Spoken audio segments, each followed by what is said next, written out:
conmigo. Uno, recuerden que la época de la prosperidad falaz, o disculpen, la época del primer militarismo va desde 1827 hasta 1872. Desde la partida de Simón Bolívar del gobierno, ¿ya?, y la restitución del Congreso, hasta la llegada al gobierno de Ramón Castilla. Ya es la época del caudillismo militar, que es el primer momento ya desarrollado en la época del primer militarismo, de 1827 a 1845. Recuerden que desde el punto de vista económico, el Perú tiene una situación inestable. ¿Por qué? Porque la minería se ha reducido, producto de que ya no terminamos produciendo una gran cantidad de mercurio como en la época virreinal. Segundo, que la agricultura también se ha terminado viendo afectada tras el proceso de independencia, porque mucha mano de obra había comenzado a reducirse, ya sea porque indígenas o negros terminaron siendo obligados a pelear en el campo de batalla y luego se enrolaron en el ejército o terminaron retirándose de las regiones donde eran explotados laboralmente en el campo. Tercero, el comercio es una actividad también complicada. El comercio interno es impulsado, ya sea por parte del bando liberal o conservador, pero el comercio externo terminaba siendo complejo. ¿Por qué? Porque nuestra posición geográfica, recuerden que no nos terminaba siendo tan alentadormente llamativos ya como socio comercial, sobre todo para quien buscábamos que sea nuestro principal socio, que fuera Inglaterra. Recuerden que Inglaterra prefería tener comercio con Estados Unidos o México, de venir a América del Sur iba a Venezuela, Argentina, a Chile ya con gran esfuerzo, ya cruzando precisamente hacia el Pacífico, por llegar al Callao era complicado. Nuestro comercio internacional era de carácter regional. Teníamos comercio con Chile, teníamos comercio con Argentina, teníamos comercio con Ecuador, con Colombia, pero aún así no son socios tan grandes. Recuerden que precisamente con respecto a Inglaterra, hay un bando político que es el bando de los liberales, que están planteando el libre cambismo y que promovían ya o intentaban atraer a Inglaterra con reducidos impuestos o reducidos aranceles para poder tener tráfico comercial con ellos, que ellos nos vendan sus productos, maquinarias y ropa, y a cambio nosotros le terminaríamos vendiendo materias primas como lana y algodón. Mientras que los conservadores, que eran o dueños de haciendas en la costa norte o terminaban siendo dueños de talleres de producción de ropa de forma manual, no querían competir contra Inglaterra porque sabían de que no había forma de competir contra su producción tecnificada. Es por eso que esa posición económica también va a generar una serie de reacciones políticas. La otra característica, no se olviden, es que, siguiendo en el ámbito económico para terminar ese grupo, es que no teníamos mucha plata y el Estado ganaba dinero, ya sea por el cobro del tributo indígena o por las aduanas, por el tema comercial. Desde el punto de vista social, recuerden que la independencia no había generado grandes cambios. El indio sigue siendo yanacona, que sigue trabajando en el campo. El negro sigue siendo esclavo, ¿ya? El indio sigue pagando tributo indígena. Entonces, no había generado una revolución de independencia, salvo la eliminación de los títulos de nobleza, pero que en la práctica todavía seguían siendo utilizados por la élite como una forma de distinción social y aceptados por muchos sectores populares como esta precisamente separación social existente. En el ámbito político, ya no se olviden que lo que va a definir esta época del caudillismo militar es el llamado segundo debate político nacional. El primer debate es durante la época del protectorado. ¿Qué tipo de gobierno deberíamos tener? ¿Monarquía o república? En la Sociedad Patriótica de Lima, que ha sido pregunta de examen de admisión. Y por otro lado, ya ahora, a inicio de la república, el debate era ¿qué tipo de república? ¿Liberal o conservadora? Los liberales planteaban un gobierno o una república federal con departamentos autónomos en sus decisiones, ¿ya? Y con un Congreso con más poder que el presidente, apoyado y promovido por parte de los departamentos del sur del Perú, Arequipa, Cusco y Puno principalmente. El otro bando, el antónimo, son los conservadores, quienes plantean una república unitaria con más poder en el presidente y en la capital sobre los departamentos, ¿ya? Y una economía de carácter proteccionista, o con muchos aranceles para evitar el comercio con Inglaterra. Esto, le decía la vez pasada, generaba, desde el punto de vista político, una gran inestabilidad. ¿Por qué? ¿Por qué? Primero, porque quienes van a terminar peleándose por el control del gobierno van a ser los famosos caudillos. Por eso hablamos del caudillismo militar. Jefes militares con renombre por haber participado en la lucha de independencia, que tienen sus propias tropas y que las van a utilizar para sus intereses, sobre todo para intentar llegar a tomar el control del gobierno, ¿ya? Eso generaba unos permanentes intentos de golpe de Estado y hasta casos más graves, guerras civiles, como en la época del presidente Orbegoso. Y por otro lado estaba la inestabilidad, permanentes intentos de golpe de Estado y algo que les comentaba hace 2 clases atrás, que es el gobierno pendular. El poder va a terminar pasando de liberales a conservadores, retornando a liberales, retornando a conservadores, y al final nunca se avanzaba. Lo que, lo que el uno hacía, el otro lo destruía, considerando de que no era bueno para el país, pero sobre todo porque no era bueno para sus intereses de grupo. Y eso terminaba generando toda una dinámica de peleas y guerras civiles permanentes, que lo único que hacía era rezagarnos, ¿ya? Que no nos permitía avanzar. Recuerden que producto de esa inestabilidad, caudillismo y permanentes intentos de golpe de Estado, encontramos lo que han visto la vez pasada con el profesor Pizarro. Lamar es el conservador, pero va a estar sujeto al poder del Congreso. Luna Pizarro desde el Congreso va a tener más poder y va a imponer ya una constitución de carácter liberal. Aunque la economía era más proteccionista, más de carácter conservadora, pero se impone desde el punto de vista político los liberales en el Congreso. Agustín Gamarra va a llegar a gobernar tras un golpe de Estado contra Lamar, tras acusarlo precisamente de terminar regalando territorios a la Gran Colombia tras la guerra que con este país se tuvo, cosa que era falso. Pero Gamarra ya asume el gobierno y lo asume por 4 años, pero con una tremenda inestabilidad. El Congreso, con Francisco de Paula González Vigil, lo acusa permanentemente de corrupto. Y por otro lado, ya desde el punto de vista bélico, Gamarra va a tener 17 intentos de golpe de Estado. Su gobierno es muy inestable. Aumenta los aranceles, espanta a los ingleses en el comercio, tiene poca plata y lo que tiene lo tiene que gastar militarmente para protegerse. Cuando acaba su gobierno llega el liberal Orbegoso, y Orbegoso establece bajos aranceles, atrae a Inglaterra, perjudica a los conservadores y sus negocios, y se producen 2 guerras civiles.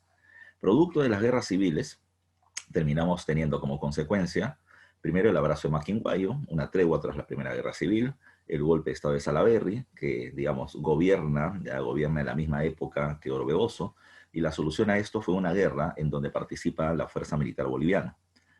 Santa Cruz apoya a los liberales bajo la promesa de darle a él el control político de lo que sería la Confederación Peruano-Boliviana.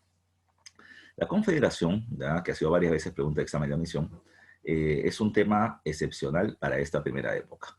Es la unión de 2 países, ya bajo la idea de la confederación. Cada estado es autónomo en sus decisiones, tiene su presidente, su congreso, su constitución. Pero los objetivos son interesantes. Primero, establecer una mayor relación comercial entre el sur del Perú y Bolivia, que se argumentaba geográfica, política, racial y culturalmente estaban unidos desde muchísimo tiempo atrás, desde periodos prehispánicos, pero dividido ya producto de las reformas borbónicas. Desde el comercio entre Bolivia y el sur del Perú se va a hacer muy fluido, pero el objetivo más grande es ser la mayor potencia del Pacífico Sur, atraer a Inglaterra y desplazar a Chile precisamente de ese sitial. Esto va a terminar generando pues consecuencias. Primero, ¿cómo hacerlo? Lo primero y lo más importante seguramente fue la llamada política de los puertos libres, que ha sido pregunta de examen, ¿ya? La idea era reducir aranceles a cero y atraer al comercio internacional fuera de Sudamérica, ¿ya? Se atrae a Estados Unidos, se atrae a Francia, pero principalmente se atrae a Inglaterra. El comercio crece 300%, se multiplica por 3. Y Chile se va a ver perjudicado, Argentina en menor medida. Y desde el punto de vista político, los conservadores se van a ver afectados por este gobierno liberal de Santa Cruz que terminaba siendo eficiente en los números. ¿Qué sucedió? Pues Chile y los conservadores peruanos van a terminar uniendo esfuerzos y van a terminar atacando y derrotando a la Confederación a través de las llamadas campañas restauradoras. Cuando la Confederación fue derrotada, en la batalla de Yungay, que es la batalla final de este proceso, es ahí donde entramos precisamente a la clase de hoy, ¿ya?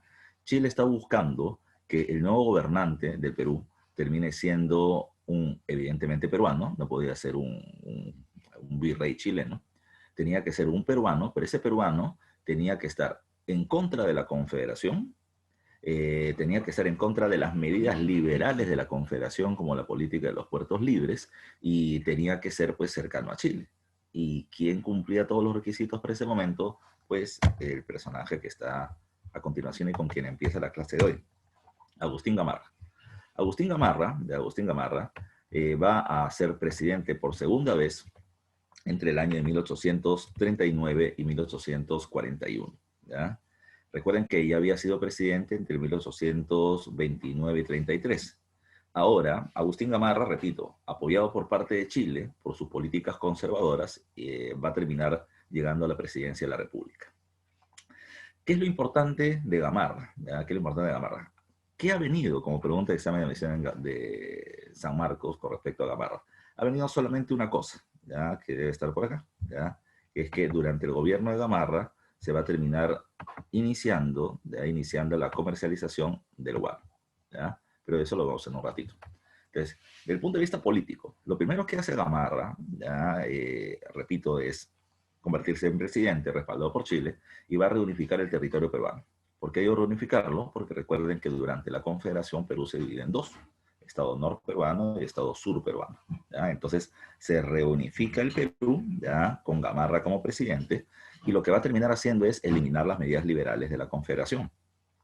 Lo que querían los conservadores era proteger la producción nacional frente a Inglaterra, y lo que quería Chile, ¿ya? Es que Perú elimine los puertos libres para de esa manera Chile volver a ser atractivo comercialmente a Inglaterra. Así que eso fue lo que hizo Gamarra. Elimina la política de los puertos libres, se elevan los aranceles, se expande el comercio inglés y Chile se va a beneficiar de ello. Pero también hay que tomar en cuenta que Gamarra tiene que sacar del camino a sus opositores, no solamente a los liberales, que los va a terminar persiguiendo, encarcelando, deportando y hasta asesinando. No solamente liberales peruanos, sino también una serie de comerciantes extranjeros, bolivianos sobre todo, ¿ya? Pero también franceses, norteamericanos, ingleses, van a sufrir fuertes persecuciones con el gobierno porque Gamarra lo que está haciendo es imponer su autoridad bajo un punto de vista conservador, ¿ya?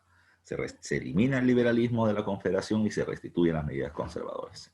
Ahora, precisamente, vamos a ver qué están preguntando por el chat.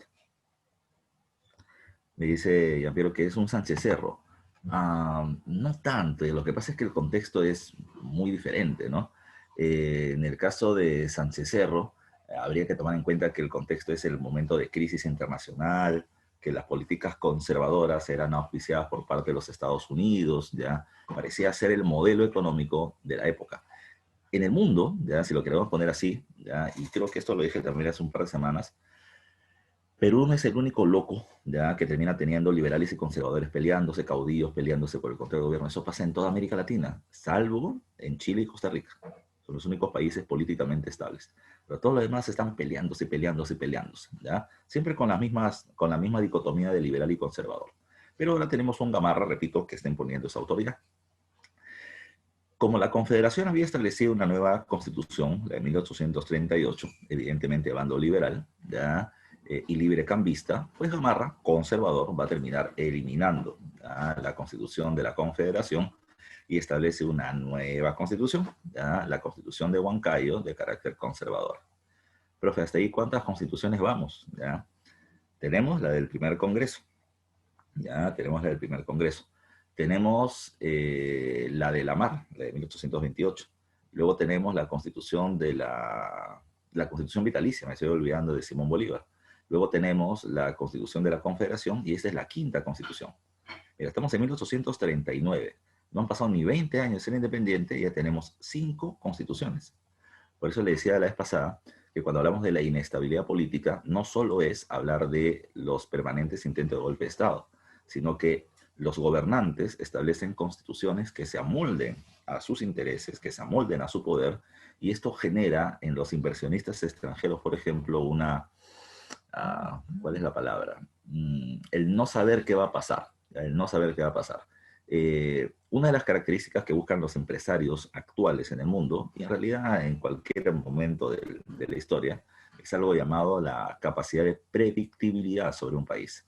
Es decir, yo puedo estar seguro, por ejemplo, que a pesar de la crisis económica en el Perú, el próximo gobernante va a mantener una economía de carácter de libre mercado. Entonces, si yo estoy seguro de eso, ya entonces podré invertir en el Perú porque no va a llegar, no sé, un gobernante de izquierda que termine estatizando las empresas. Algo así. Esa es la llamada predictibilidad. Pues en el caso peruano, predictibilidad en esta época del caudillismo, pues no había por ninguna parte, porque a cada rato cambiaban las reglas del juego. ¿Ya? La otra característica es que durante este periodo, vamos a dejarlo del guano al final, ¿ya? Agustín Gamarra, opositor a la Confederación Peruano-Boliviana, decide restituir la Confederación Peruano-Boliviana. Pero si él se oponía, ¿para qué terminar restableciéndola? Lo que pasa es que él no estaba en contra de la Confederación, al contrario. Espero recuerden, ¿ya? O espero lo hayan visto la vez pasada, Gamarra, cuando Lamar era presidente, Gamarra invade Bolivia, saca a Sucre y pone a Santa Cruz. Objetivo, de objetivo, yo te estoy regalando el gobierno ya a ti, pero cuando yo sea presidente, Gamarra, cuando yo sea presidente, vamos a hacer una unión entre Perú y Bolivia, pero bajo mi mando. Cuando Gamarra fue presidente por primera vez, se intenta establecer la Confederación Peruana-Boliviana, pero Santa Cruz no quiso porque no quiso someterse a autoridad y hasta un pequeño conflicto hubo con Bolivia. Ahora, Gamarra, siendo nuevamente presidente, quiere que la Confederación se restablezca, pero bajo su mando y bajo una postura más conservadora, más proteccionista, ¿ya? Atraer económicamente a Inglaterra sí era necesario, ¿ya? Para los ojos de Gamarra, pero sin terminar claudicando tanto ante ellos. Ahora, para eso necesita que Bolivia esté de acuerdo. Pero como Bolivia no quiere, entonces Gamarra dijo, bueno, me voy a imponer, ya me voy a imponer. Entonces, Gamarra decide atacar Bolivia para restituir la Confederación conservadora bajo su mando. Hasta ahí todo andaba bien, ya las tropas peruanas eran superiores. Pero ya Santa Cruz logra que aliados suyos terminen rechazando la presencia de Gamarra. Uno de ellos se llama José Balivian, que es el que va a terminar enfrentando a Gamarra, lo va a terminar no derrotando, pero producto de esta resistencia, Agustín Gamarra termina perdiendo la vida en la batalla de Ingaví. Y recuerden que con la muerte de Gamarra en la batalla de Ingaví la situación se puso muy compleja en el Perú. ¿Ya? ¿Por qué? ¿Por qué? Lo que pasa es que no se olviden que los conservadores tienen una propuesta política presidencialista. El presidente tiene más poder que el Congreso. Cuando muere Gamarra hubieron dos consecuencias inmediatas. La primera militar. Pierde Gamarra, todo el mundo se queda frío, y de Bolivia pasa al ataque. De defenderse del ataque peruano, pasa al ataque e invade Puno. Ya invade Puno, que geográficamente está muy cerca de ellos. ¿Ya? Y desde el punto de vista político, se termina generando ahora un vacío en el poder. ¿Por qué se menciona eso? Porque sabes muy bien que cuando el presidente muere, quien debe asumir el gobierno es el vicepresidente de la República. ¿Quién es el vicepresidente? Se llama Gutiérrez de la Fuente, Guillermo Gutiérrez de la Fuente.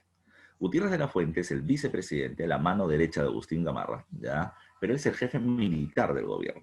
Así que él es el que asume la defensa de Puno contra la invasión boliviana, pero descuida ya el ámbito del gobierno. Entonces, este personaje va a terminar respaldando a otro caudillo para que asuma el gobierno. Y es ahí donde comienza todo el círculo de crisis que se va a producir. ¿Por qué? ¿Por qué? Porque en el momento en que el vicepresidente respalda a un caudillo, los otros caudillos o jefes militares van a decir, ¿y por qué él? Y no yo. No yo. Y comienzan las disputas por el poder durante este periodo. Ese círculo de crisis política que se va a terminar viviendo durante este periodo va a ser conocido con el nombre de la anarquía militar. ¿Ya? Entonces no te olvides, a la muerte de Gamarra, por este vacío de poder para asumir la presidencia de la República, lo que vamos a tener es que durante 4 años, del año 41 hasta el 44 en realidad, 3 años, del 41 al 44, vamos a terminar teniendo 6 presidentes y 40 intentos de golpe de Estado. Esa es la inestabilidad propia de la anarquía o desgobierno que se va a terminar viviendo durante ese periodo. ¿Ya? Muchos se creían presidentes, muchos cogobernaban a la vez o de manera paralela, ¿ya? Uno considerándose presidente y rechazando al otro. Y esa es la característica de este periodo, una gran inestabilidad política. Ahora, la inestabilidad no solamente se debe al hecho de que varios caudillos militares asuman que tienen el derecho de poder gobernar, sino que había una cuestión de fondo que no hay que olvidar. De ahí recién me paso a ver el guano. En el año de 1840, ¿ya? Un personaje llamado Francisco Quirós, comerciante ligado precisamente al bando de los conservadores, va a terminar haciendo un gran negocio. Un gran negocio. ¿Cuál es este? ¿Cuál es este? El famoso arrendamiento de islas. ¿Ya? A ver, vamos a poner el contexto, porque eso lo necesitamos para el próximo tema que vamos a hacer en la siguiente diapositiva, que es el tema de la prosperidad falaz. ¿Qué es el guano? ¿Ya? ¿Qué es el guano? Bueno, el guano es excremento de aves. Ahora, no es un tipo de excremento cualquiera, es excremento de aves como el guanay y el piquero. ¿Ya? Este excremento sirve de abono y es un poderosísimo abono, ya un poderosísimo abono que va a terminar siendo utilizado para poder ampliar la producción agrícola de las tierras en Inglaterra. Ya te explico luego por qué. Ahora, Inglaterra está extrayendo guano de murciélagos desde la isla de Madagascar en el África, desde hace ya varias décadas, pero las minas de guano de Madagascar se acabaron, ya se agotaron. Inglaterra está desesperado por terminar comprando precisamente fertilizante. Ahora, cuando Inglaterra está a la búsqueda, ya alguien escuchó eso y alguien tenía conocimientos. Así que no se olviden nunca, conocimiento es poder.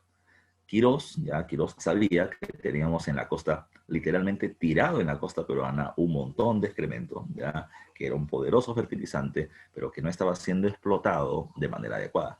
Así que Quirós, tontón y perezoso, le dice al gobierno de Gamarra, te doy 100.000 libras esterlinas y alquílame las Islas Chincha, que es donde se concentra la mayor cantidad de guano. El gobierno va a decir, ¿y qué vas a hacer con las islas? A ti no te interesa, ¿quieres las 100.000 libras o no?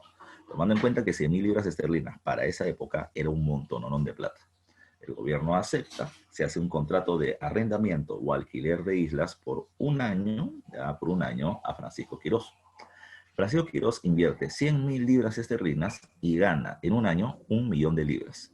Rentabilidad 1000% del negocio. Por cada libra invertida, la recupera y gana 9. ¿Ya? Es un montón de plata. Al cuarto mes ya había recuperado toda su inversión. Y cuando el gobierno se da cuenta de que hay un montón de plata de por medio, quiere anular el contrato Quirós. Y Quirós, ni tonto que fuera, no lo va a permitir. ¿Ya? No lo va a permitir. Quirós lo que va a terminar haciendo es proteger precisamente su inversión a como de lugar. ¿Ya? A como de lugar. Así que durante ese año Quirós va a ganar mucha plata. Estamos hablando del año 1840. Y Gamarra, su gobierno, acaba en el 41. ¿Qué pasa cuando muere Gamarra? ¿Ya? ¿Qué pasa cuando muere Gamarra?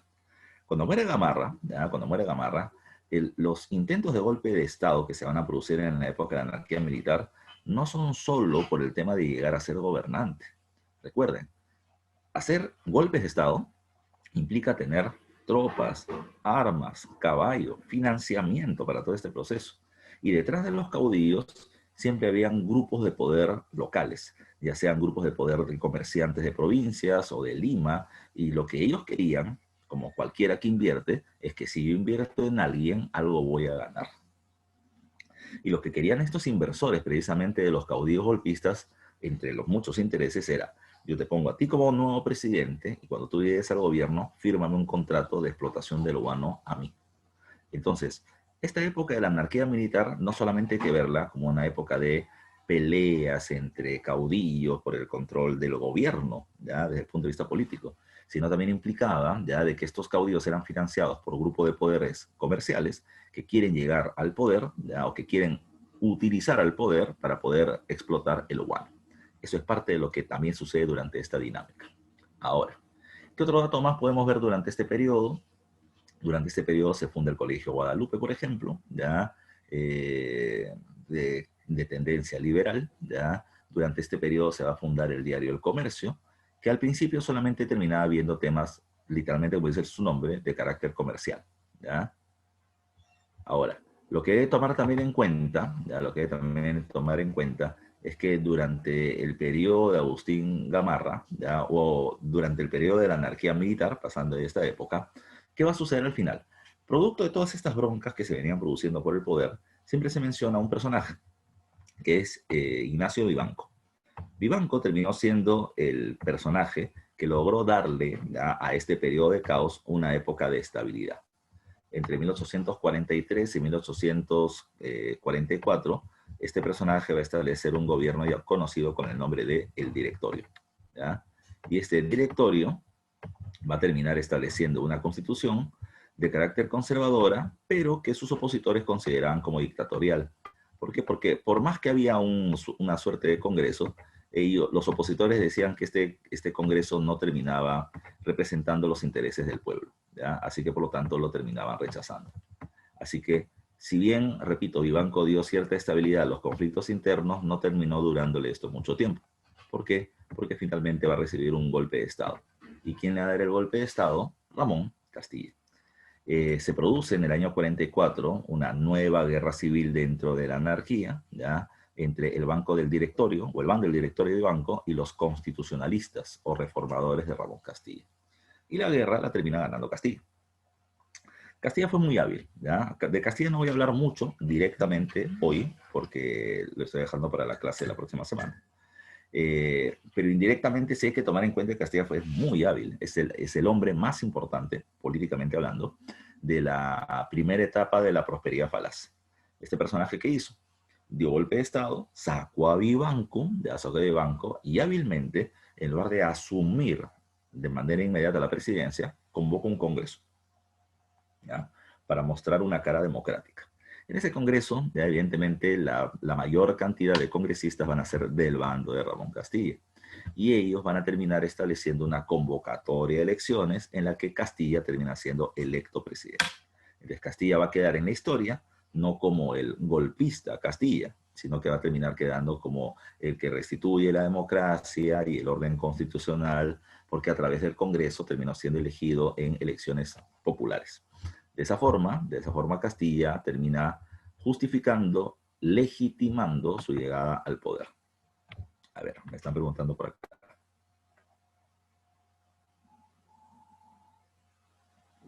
A ver, dice, profe, si Quirós pagó 100.000 libras esterlinas, los comerciantes de Perú tenían dinero, pero no el gobierno.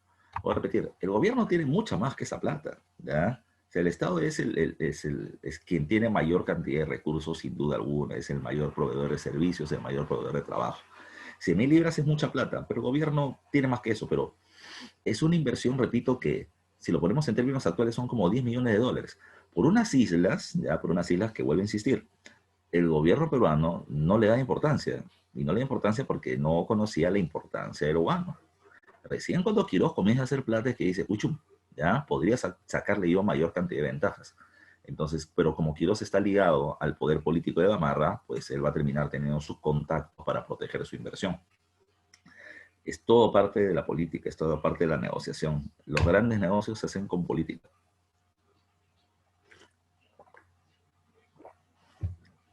Así que vamos a seguir avanzando. Por ejemplo, no sé si han visto que quieren destituir a la ministra de Economía, ¿ya? Y le están acusando de que para poder vender los bonos soberanos peruanos se terminó haciendo un acuerdo con una empresa que a nivel internacional se alcanza a hacer ese tema, pero justo en esa empresa trabaja el hermano de la ministra, entonces se comienza a hablar de que ahí están conflictos de intereses y demás. Hay conflictos de interés, por supuesto, que nadie mueve una cantidad de plata gigante de esa manera si es que no hay algún tipo de beneficio. Sigamos avanzando, ¿ya? No sean tan ingenuos tampoco. A ver, vamos a esto entonces. Lo siguiente que tenemos que ver es el llamado periodo de la prosperidad falaz, ¿ya? La prosperidad falaz. Recuerden que el término, y creo que lo estoy poniendo acá en la siguiente, ya el término prosperidad falaz va a terminar siendo establecido por Jorge Basadre Groma. ¿Quién es Jorge Basadre? Si no lo conoce, te lo presento a mi causa Basadre. Ya. Este Basadre, ¿ya? Ahí está, si lo ven, ¿ya? Jorge Basadre. Basadre es el que escribe un texto inmenso, ¿ya? Una serie de tomos llamado con el nombre La Historia de la República del Perú. Y la Historia de la República, ya repito, lo consideran a Basadre como el historiador de la República, porque es el primero que hace una compilación, ya hasta la década de 1930, del desarrollo de la historia de la República Peruana. Basadre, ya siempre se le termina mencionando para estas épocas, porque es Basadre que le termina poniendo los principales rótulos, los principales títulos a los periodos de la época republicana. Él es el que habla del caudillismo militar, de la prosperidad falaz, del primer civilismo, de la guerra contra Chile, la guerra del Guaner Salitre, de la reconstrucción nacional posguerra contra Chile, de la república aristocrática, del oncenería, del tercer militarismo. Entonces, esos términos que nosotros utilizamos son hechos por Basadre. La prosperidad falaz, como dice acá, es la segunda etapa del primer militarismo. No se olviden, el primer militarismo se divide entre caudillismo militar que va de 1827 a 1845, y la prosperidad falaz, que es la segunda etapa del 45 al 72. No se olviden, te lo mencioné al principio. ¿Cuál es la característica general del caudillismo militar? Crisis económica, no tenemos mucha plata, ya tenemos un comercio muy limitado, ya, y una fuerte inestabilidad política por los golpes de Estado, por las guerras civiles, por el cambio de las constituciones, ya. A nivel internacional, ¿qué es lo que está pasando? ¿Ya? ¿Qué es lo que está pasando? Todavía no llegan a esto en Historia Universal, ya van a llegar dentro de varias semanas todavía, pero a nivel internacional se viene produciendo la segunda revolución industrial. Recuerden que la primera revolución industrial va a terminar desarrollándose en dónde? Se va a desarrollar en Inglaterra. ¿Ya? Y la primera revolución industrial es una revolución técnica, es lo que suelen terminar mencionando los investigadores. ¿Por qué? Porque lo que se va a terminar produciendo son máquinas, ya, para incrementar la producción de ropa, ya, nada más, ya nada más. Pero la segunda revolución industrial se le caracteriza por ser tecnocientífica, ya, tecnocientífica. ¿Qué significa esto? Que se va a terminar desarrollando ciencia y tecnología ligada al incremento de la producción. Por ejemplo, ¿ya? Por ejemplo, cosas que vas a ver con Juan más adelante, con Yucre. Por ejemplo, eh, el petróleo como petróleo no tiene valor alguno, no tiene valor alguno. Pero si a ese petróleo tú le terminas echando algunos aditivos como el plomo, va a terminar generando combustión y lo vas a terminar convirtiendo en combustible. El caucho como caucho no sirve de nada, ya es una baba negra que sale de un árbol. Pero si le terminas metiendo un proceso llamado vulcanización, lo terminas haciendo mucho más fuerte y sirve para poder hacer neumáticos. Entonces, la ciencia aplicada a las materias primas, ya, para terminar generando un producto diferente. La producción de plásticos, la producción de acero, y etcétera, etcétera, de cosas que se van a terminar produciendo. Ahora, en esta segunda revolución industrial, recuerden que hay algún cambio. En la primera revolución solo está Inglaterra. En la segunda revolución industrial están ¿quiénes? Está Italia, Suecia, Bélgica, Japón, ya bueno, antes de ir a eso, Alemania, Italia, Rusia, ya todos están, ya todos están. En Inglaterra entra muy tardíamente, pero muchos países europeos están en la competencia. Está Japón en el Asia, está Estados Unidos en Norteamérica. ¿Cuál es la novedad o cuál es la consecuencia de ello? No te olvides que Inglaterra, ya que está en plena revolución industrial, tiene la necesidad de ampliar sus mercados para poder vender los productos que en gran cantidad está generando. Por eso les decía hace algunas semanas atrás que Inglaterra es el promotor de la independencia de América. Inglaterra quiere que América se separe de España para de esa manera poder entrar, ya, a este mercado, poder vender sus mercancías. Entonces, las potencias industriales ya tienen una mayor necesidad de mercados, ¿ya? Pero cuando Inglaterra estaba solo, Inglaterra podía ver, digamos, el mercado enterito del mundo para ellos. Pero ahora están Francia, Italia, Bélgica, Suecia, Alemania, Italia, Japón, Estados Unidos, que también han entrado en la producción industrial y que también entran en la competencia por mercados. Esto generó una disputa entre las potencias industriales por el control de mercados, ¿ya? Pero ya no solamente era mercado para vender un producto o extraer un recurso natural, sino para poder asegurar, ¿ya?, el mercado y el recurso natural de la región, pues pasaban a tener el dominio político del territorio, estableciéndose así una segunda etapa de expansión colonial, ¿ya?, de los países europeos, ¿ya? Recuerden que la primera etapa de expansión colonial es del siglo XV, Portugal y España, ¿ya? Y esta nueva etapa se le conoce con el nombre del neocolonialismo, ¿ya? El neocolonialismo. O también se le conoce con el nombre del imperialismo, ¿ya? El imperialismo. El imperialismo es el momento en que los países industrializados o los países de mayor desarrollo industrial someten a otros de menor desarrollo, ya sea de manera directa, convirtiéndolo en colonias, o ya sea de manera indirecta, ya, convirtiéndolo en semicolonias. ¿Qué es una semicolonia? Perú es una semicolonia en la época. ¿Qué es una semicolonia? Es un país políticamente libre porque escoge a sus gobernantes, pero económicamente dependiente de una potencia. Y por lo tanto, al estar sometido económicamente, va a tener que hacer o va a tener que cumplir muchos de los deseos y requerimientos de estas potencias extranjeras. Eso es lo que pasa durante la época de este periodo. Ahora, ¿por qué les pongo este panorama? Porque no se olviden, ya no se olviden que es ahí, en ese escenario de revolución industrial, en donde varios países están entrando, es el momento en que Perú pudo industrializarse. Y es el momento en el que el Perú es un actor importante de la revolución industrial o de este contexto en el mundo por esta materia prima que muchos querían para terminar haciendo más productivas sus tierras con el guano. Pero, como ya veremos, hay algunas cosas que no se hicieron bien. Muchas cosas que no se hicieron bien. Cuando hablamos de la prosperidad falaz, ¿ya? Cuando hablamos de la prosperidad falaz, no se olviden ustedes ciertos datos. ¿Qué es la prosperidad falaz? En este concepto, ¿ya? En este argumento hay varios conceptos precisamente que tenemos que estudiar. Primero, la prosperidad falaz es un periodo que va de 1845 a 1872, en la que el Estado, ¿ya? Y no estoy hablando de las personas, estoy hablando del gobierno, en la que el Estado peruano va a terminar teniendo muchísimos recursos, ¿ya? Va a tener inmensos recursos.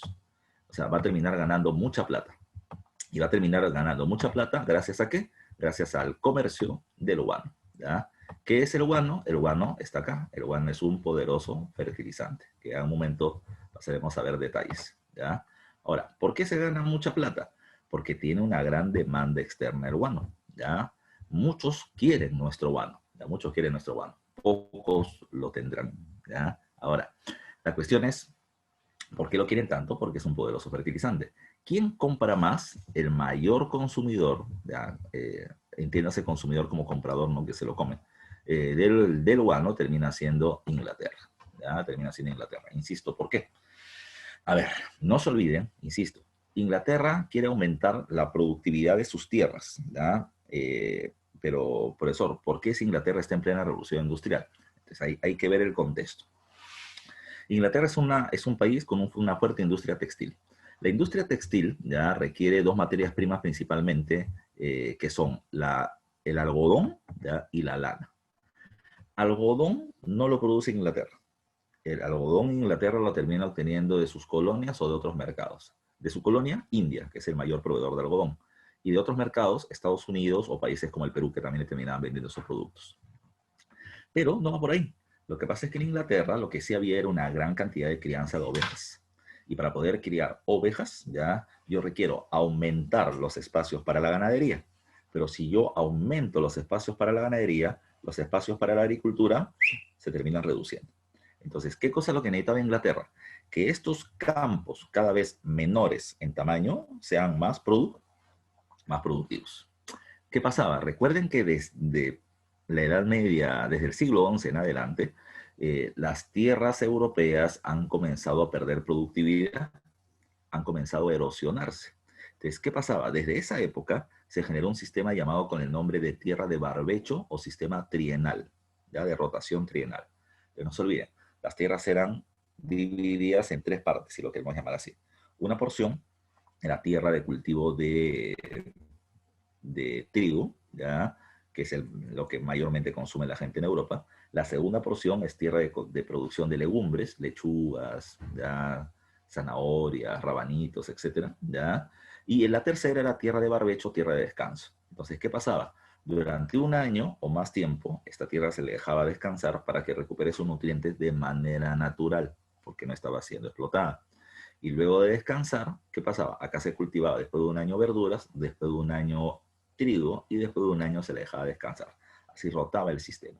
El problema es que las tierras en Europa terminaban teniendo un tercio que no eran productivas. Y no eran productivas ¿por qué? Porque se le tenía que dejar descansar, tenían que recuperar sus nutrientes. Ahora, gracias al guano, se termina encontrando un elemento para que esta tierra tenga producción permanentemente a través de un elemento externo que termina siendo el guano. Insisto, el guano de Madagascar se acabó, Inglaterra estaba buscando guano, ¿y quién terminaba teniendo esto? Perú. Profe, pregunta, ¿solo Perú tenía guano en el mundo? Respuesta, no. Un montón de países también terminaban teniendo. También tenía guano Colombia, también tenía guano México, también tenía guano Honduras, también tenía guano Panamá. Muchos tenían guano, pero nadie tenía las cantidades de guano que terminaba teniendo el Perú. Y al tener mucha cantidad de guano, nosotros podíamos romper el mercado con precios más bajos. Por eso mismo es que el Perú va a ser el único gran beneficiado de la época, porque tiene ya cantidades suficientes o grandes cantidades vendibles o exportables de guano que hacen de que sea de mayor requerimiento y de menor precio en comparación a otros. Ahora, el Estado gana mucha plata. No solamente lo gana el Estado, también lo ganan empresarios nacionales y extranjeros. Pero el Estado va a ser el mayor beneficiario desde el momento que se establecen las consignaciones. El Estado dice, el guano es mío, yo lo entrego a empresarios, véndalo, pero la mayor cantidad de ingresos van a ser para mí. En ese momento la cantidad de plata que gana el Perú va a terminar siendo gigantesca, y por eso el nombre de prosperidad. ¿Qué significa prosperidad? Prosperidad significa crecimiento económico. ¿Qué significa falaz? Falaz significa falso, ¿ya? O que te hace creer que es verdadero, ¿ya? O aparentemente verdadero. Entonces vamos a seguir viendo por acá. Ajá. No, más que fugaz, fugaz es precoz, ¿ya? Pero acá la prosperidad es falaz porque es falsa, es aparentemente cierta, pero no realmente verdadera, ¿ya? Ahora, cuando hablamos de esto hay que tomar en cuenta otra cosa más. Dice, el Perú gana mucha plata, ¿ya? Hasta ahí nos habíamos quedado, porque se vende mucho guano al mundo, porque se va a terminar vendiendo guano a todo el mundo, pero nuestro principal comprador es Inglaterra. Ahora, dice, pero cuyos ingresos no fueron aprovechados para el desarrollo de una economía sostenible ligada a la industrialización. Entonces ahí viene la otra parte del concepto. Ganamos mucho, ¿ya? Pero dilapidamos. Es un término que también usa Basadre, dilapidamos. ¿Qué significa dilapidar? Malgastar, ¿ya? Malgastar. Por ejemplo, ¿ya? Por ejemplo, ¿qué hizo la gente, ¿ya? ¿Qué hizo la gente que ganaba plata con el guano? Pues bueno, se comenzaron a dar una vida de lujos para que se termine asentando las diferenciaciones sociales entre esta élite guanera o plutocracia guanera para diferenciarlos de los sectores populares. ¿Qué hacían ellos, por ejemplo? Terminaban haciendo grandes casas, y las grandes casas de la gente con plata de Lima de aquel entonces estaban en Chorrillos y en Barranco. Grandes casonas, fiestas, banquetes, lujos, terminaban trayendo alcohol europeo, el coñac, por ejemplo, que se terminaba tomando mucho, o terminaban en las fiestas, las mujeres terminaban teniendo vestidos ya, de diseñador francés o italiano. Ya. Las casas que se hacían precisamente con productos y artesanía que terminaban siendo traída desde Europa como una forma de mostrar la diferenciación. No te olvides, está Europa en pleno desarrollo de la revolución industrial, en pleno desarrollo científico-tecnológico. Entonces, lo europeo era bueno. Entonces, hay que tener una cultura europeizante y mostrarse como tal para mostrar, repito, poder, alcurnia, diferencia, etcétera. ¿Ya? Ahora, es ahí donde, repito, la élite que tuvo el dinero para poder invertir en un desarrollo industrial no lo hizo. Entonces, la plata que el Perú gana es una plata ganada solamente por venta de una materia prima, pero no producto de la venta ya, de un producto ya desarrollado industrial tecnológicamente. ¿Qué es lo que nos hacía diferentes a nosotros de Alemania, ya, o a nosotros de, no sé, de Bélgica, de Suecia? Ya? La diferencia entre ellos y nosotros es que nosotros teníamos más plata que ellos. Repito, el Perú tenía mucha más plata que muchos países europeos en la época. ¿Cuál es la diferencia? Que mientras que ellos, sin tanto dinero, comenzaron a pensar, ¿ya? ¿Cómo hacemos para ganar plata? Y se metieron al desarrollo industrial, ¿ya?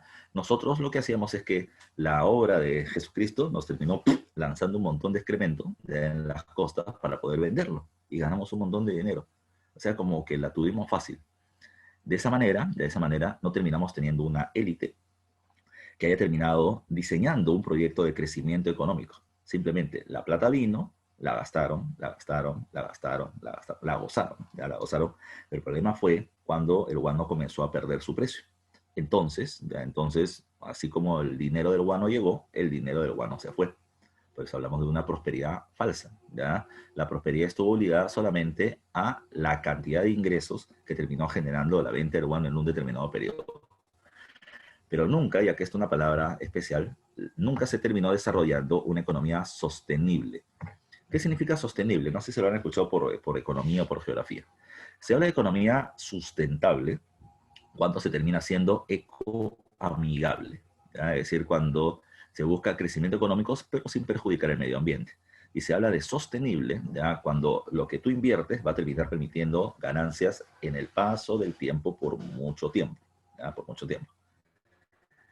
El caso del guano no es sostenible, porque el precio del guano aumenta, como cualquier materia prima, su precio sube en un determinado momento y baja en otra época. En cambio, en el desarrollo industrial, cuando vas a terminar generando nuevas y nuevas y nuevas tecnologías, la producción siempre va a terminar estando en crecimiento, con baches claramente, pero siempre al alza. En cambio, el precio de las materias primas va a depender de coyunturas internacionales. ¿Ya? Entonces, repito, el Perú tuvo la oportunidad histórica de terminar industrializándose. tuvo la plata para poder hacerlo, ¿ya? Tuvo la plata, pero no tuvimos, y acá viene la otra cuestión importante, es que no terminamos teniendo una élite dirigente que pueda terminar aprovechando la oportunidad de liderar el país y convertirlo en un Estado, repito, con una economía sostenible. Profe, ¿me estás diciendo que no hubo nadie que haya intentado hacer eso? No, no estoy diciendo eso. Lo que estoy diciendo es que pudieron haber personas, pero no hubo grupo, no hubo una clase social, si lo queremos poner así. El clásico concepto, ¿no? De se tuvo una clase dominante, ya, que tenía el poder, pero no una clase dirigente que nos guió precisamente hacia el progreso, ¿ya? Pero lo que también hay que tomar en cuenta es que acá siempre van a haber poderes disputándose, ¿ya? Eso es algo que hay que tomar en cuenta. Los militares asumen precisamente el control del gobierno, ¿ya? O mantienen el control del gobierno y no van a querer salir de ahí. Y por lo tanto, otro grupo que quiera tomar el control del poder va a terminar siendo repelido, ¿ya? Ya sea políticamente, ya sea militarmente, o ya sea socialmente. Pero socialmente, ¿cómo los van a repeler? Es que quien tiene el poder tiene la plata, y quien tiene la plata puede hacer obras, y con esas obras puedo terminar ganándome el respaldo del pueblo, ¿ya? Es así, repito, ya es así, repito, que se tuvo una oportunidad desaprovechada, ¿ya? Desaprovechada, de las tantas que hemos tenido. Ahora, más adelante veremos al primer civilismo, ¿ya? Y eso ya es otro cantar, y ahí veremos cómo nace este grupo, ¿ya? Cómo los civiles pueden llegar al poder. Si es que los militares tenían tanto poder, ya veremos por qué. Los contextos ayudan mucho. Dice, claro, hoy se ve los efectos toda la vida, ¿ya? Viene fácil, se gasta fácil. Bueno, sí, sí y no, ya, sí y no, ya, sí y no. ¿Por qué? Porque va a depender mucho de la cabeza de la gente, ¿ya? Pero cuando hablamos de gobierno, ya no estamos hablando de gente, de persona individual, ¿ya? Sino que vas a tener que formar un grupo que no solamente tenga una idea y que se pueda terminar clarificándose o cristalizándose en decisiones reales, sino que también hay que tener las personas preparadas para poder dirigir un aparato del Estado, lo cual es mucho más complejo dirigir un país, ¿ya? La siguiente oportunidad la hemos tenido, ¿ya? Con el precio de las materias primas tan altos que se ha tenido en los últimos años, ya sea por la década del 90 de los Estados Unidos o ya sea por la década de los 2000, producto de China. Ahora, vamos a ver qué pasa después de toda esta situación, porque la economía del próximo año va a ser una porquería, ¿ya? Si ya lo es ahora, va a ser peor el próximo año. Dice, cuando nos desendeudemos, ya no nos vamos a desendeudar, las deudas son eternas. Los Rothschild ya terminan manejando el negocio de las deudas. Dice, ¿un grupo mejor o un mejor concepto de nación? Es que me están preguntando eso. Ya estamos entrando al plano de la filosofía política.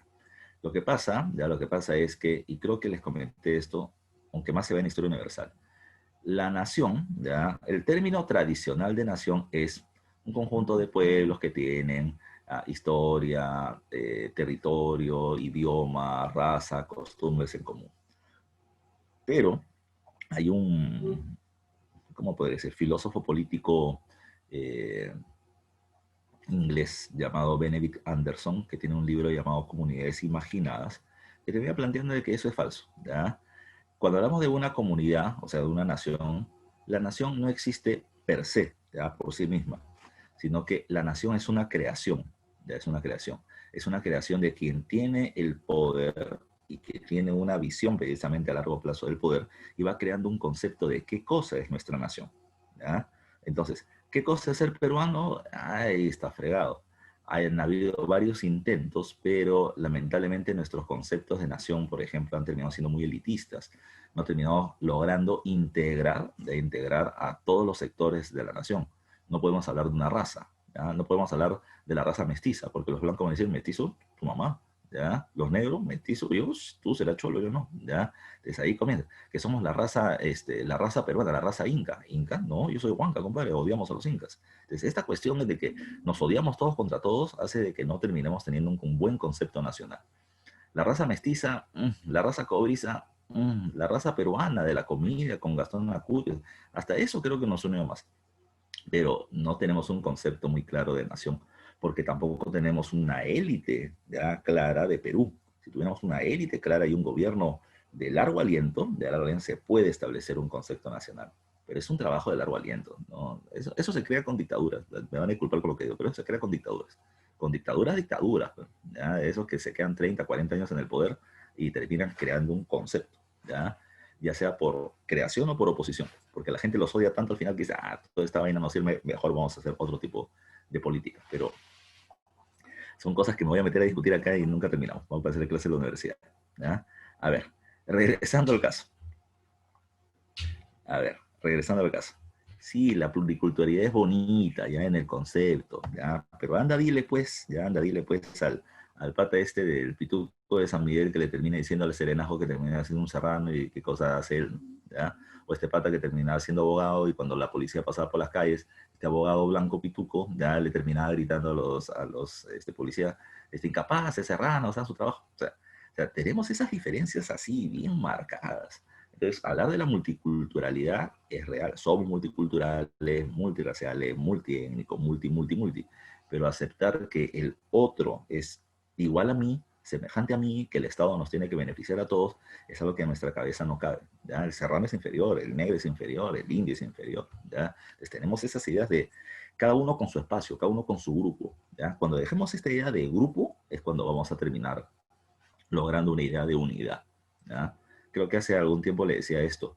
En el Perú lo que interesa es de qué grupo eres.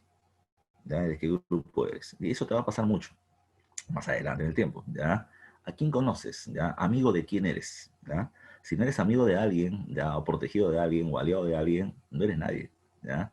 Lo primero que vas a encontrar en una conversación de peruanos, ya termina siendo, ¿conoces a tal? ¿Conoces a tal? ¿Dónde estudiaste? ¿Ya? ¿Dónde estudiaste? Entonces cada uno comienza a formar sus bloques, sus grupos. O sea, no somos uno, somos bloques. Somos un país así fragmentado en cuadrículas. ¿Ya? Y eso es algo que no se ha podido romper. ¿Cuándo y cómo? Tarea difícil, tarea para los políticos. ¿Ya? Pero es una tarea complicada. ¿Se va a hacer? No lo sé. Hay que cambiar la educación, pero repito, con una dictadura así salvaje.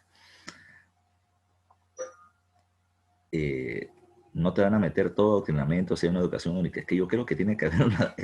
Mira, las políticas son partes de adoctrinamiento, ¿ya? La pregunta es adoctrinamiento hacia dónde, ¿ya? Adoctrinamiento hacia qué, ¿ya? Porque la educación es dirigida, ¿ya? Si vas a creer que la educación es democrática, no, la educación es dirigida, pero hay que ver hacia dónde la dirigimos. Es una cuestión que es un tema muy complejo, es un tema muy complejo. Claro, no, alianza no, ya la... Bueno, regresemos. A ver, vamos a salir de acá, porque si no me quedo acá hablando horas de horas, y ahora va a aparecer clase en la universidad. ¿Ya? Vamos al tema. A ver, a ver. Nos vamos. Características, ¿ya? Lo primero que está ahí es una pregunta de examen de admisión.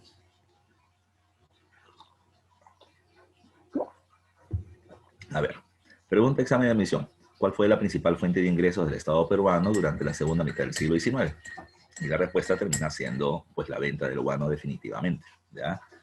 Uh, ¿Por qué se habla de la segunda mitad del siglo XIX, profe, si el guano se comienza a vender en el año 40 con el arrendamiento de islas? Es que el nombre prosperidad de crecimiento recién es cuando Castilla establece la firma del contrato Gibbs. Ya les voy a explicar eso en un momento. Segundo, el guano. ¿Qué cosa es? Ya te dije hace un rato. Es el excremento de aves, ¿ya? Pero no de cualquier ave. Tu excremento y mi excremento también sirve de fertilizante. ¿Ya? Tú puedes plantar un árbol ahí en tu casa y todos los días le metes su abono respectivo, ¿ya? Pero lo que pasa es que el excremento del guanay, que está acá, ¿ya? El guanay que está acá, y el piquero que está acá, terminan siendo o terminan teniendo una alta concentración de nitrato y fosfato. ¿Ya? Y eso es lo que lo hace un poderoso, ¿ya? Poderoso guano y un poderoso fertilizante. Ahora, ¿dónde está el guano? El guano, te dije hace un rato, está tirado en las costas. En todo el litoral de la costa peruana hay guano. Y además de eso, en las islas, como las islas de los Lobos en el norte, o como las islas de Chincha, que es donde está la mayor concentración del mismo. Ahora, ¿qué? A ver, ¿algunos de ustedes alguna vez han tenido la mala suerte, ya, aunque algunos dicen que buena suerte, de que te haya terminado cayendo excremento ya de ave en alguna parte del cuerpo, ya, o cerca a ti, o en el carro, pues, termina cayendo un pedazo? Si te das cuenta, el excremento de ave es líquido. Creo que por ahí tenía una imagen de esto. Ahí está. Una imagen, aquí está. No sé si lo logran ver bien. ¿Ya? El excremento de ave es líquido, pero rápidamente se va haciendo como una costra, se va solidificando. Entonces, estas aves que están revoloteando, ¿ya? Por las costas o por las islas, mientras van volando, ya dejan su gracia. Entonces, terminamos teniendo que durante cientos y miles de años estas aves han estado depositando ello y se han terminado formando literalmente cerros de excremento. Cerros de excremento. Que si le sumas el clima seco precisamente que se termina teniendo en la zona de la costa, es decir, que no hay mucha cantidad de lluvias, entonces si hubiera mucha lluvia, ¿qué pasaría? Este excremento que se ha secado nuevamente se aguaría, terminaría yendo hacia el mar. Pero como no hay mucha lluvia, entonces se termina solidificando y por eso es que luego va a terminar siendo fácilmente extraíble. Siguiente, ¿ya? ¿Por qué el guano va a terminar teniendo tanto valor, ¿ya? Tanto valor económico? Entonces, uno, ¿ya? Es porque es un poderoso fertilizante, ¿ya? Entonces, ¿qué es lo que pasó? Insisto, dice acá, los países industrializados en pleno crecimiento demográfico tenían una alta demanda de alimentos. Eso es lo que hace rato estaba explicando y lo corté. ¿Por qué si Inglaterra terminaba teniendo una mayor necesidad de crianza de ganado, ¿ya? Le decía hace un rato, tenía que disminuir sus tierras agrícolas. Pero al disminuir se va a ver menos alimentos, pero ahora no importa porque a este territorio le va a meter mucho fertilizante para que haya una alta producción. Pero lo que hay que tomar en cuenta es que en el siglo XIX, con la Segunda Revolución Industrial, también aparecen las vacunas. Y al aparecer las vacunas y los antibióticos, pues en lugar de que la gente muera fácilmente como antes, pues ahora ya no mueren con tanta facilidad. Entonces, la cantidad de población aumenta, ya aumenta, pero el problema está que en los países industrializados, al haber cada vez más máquinas, los puestos de trabajo disminuyen. Entonces, ¿qué es lo que necesitaban estas potencias industrializadas? Necesitaban que los alimentos sean abundantes y no tan caros para que la gente que tiene poco salario pueda conseguir comida. Y si tiene comida, por lo menos, al sobrevivir, por lo menos no van a terminar enfrentándose tanto al sistema, ¿ya? Eso es la otra cosa que hay que tomar en cuenta. Estamos hablando de la segunda mitad del siglo XIX. Ya está el socialismo científico, el anarquismo, ideologías que están criticando el modelo liberal, el modelo capitalista, y que a la burguesía le generaba temor de que toda esta masa popular se termine rebelando. Entonces, la necesidad de aumentar la producción de alimentos y reducir su precio terminaba siendo fundamental y el guano terminaba siendo importante en ese sentido. Entonces, por eso te digo que el Perú entra como un actor importante en este escenario internacional, siendo el proveedor del fertilizante. ¿Qué más hay que tomar en cuenta? Ya, ¿qué más hay que tomar en cuenta? Dice, el Perú es el único país con suficientes cantidades exportables de guano. Vuelvo a insistir en lo que te dije, no es el único país que produce guano, hay muchos otros. Cuando el Perú al principio comienza a vender guano en grandes cantidades y se comienza a tener negocio, plata con esto, Inglaterra dijo, oh, no, mucho caro. Y como está mucho caro, entonces se comenzó a buscar otros vendedores. Y aparecen otros países, ¿no? Pero no vendían mucho. Su guano no era de tan buena calidad como el nuestro, ¿ya? Y como nosotros teníamos más, el precio terminaba siendo menor. Y terminamos eliminando la competencia. Entonces, el Perú en la práctica era el único vendedor de guano.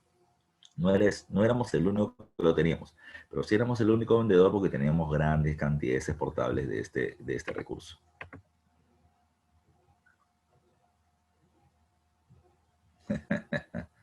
A mí me ha caído en la cara esa vaina.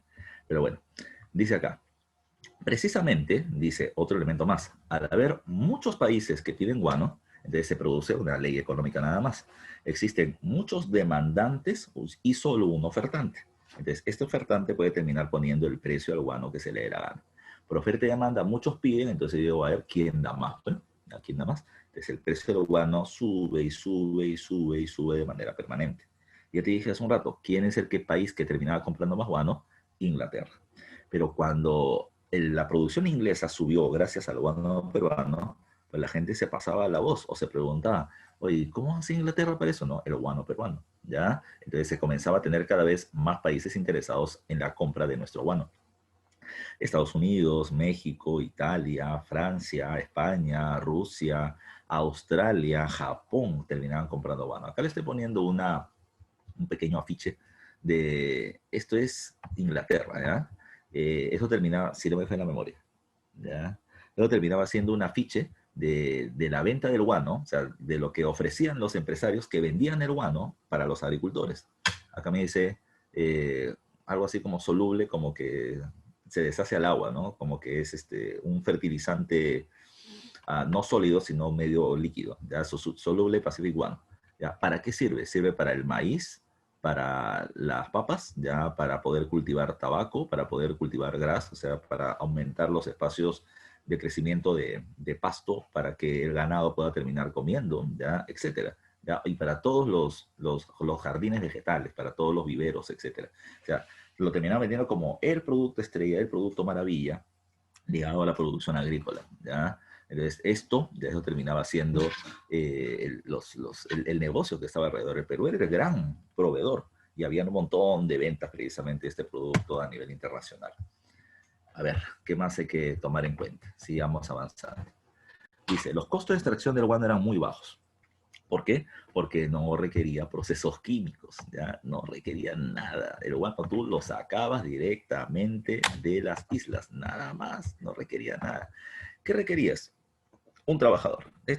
Evidentemente no es una imagen de la época de la porpería falaz, ¿no? Es un pato que tiene su polera con su capucha.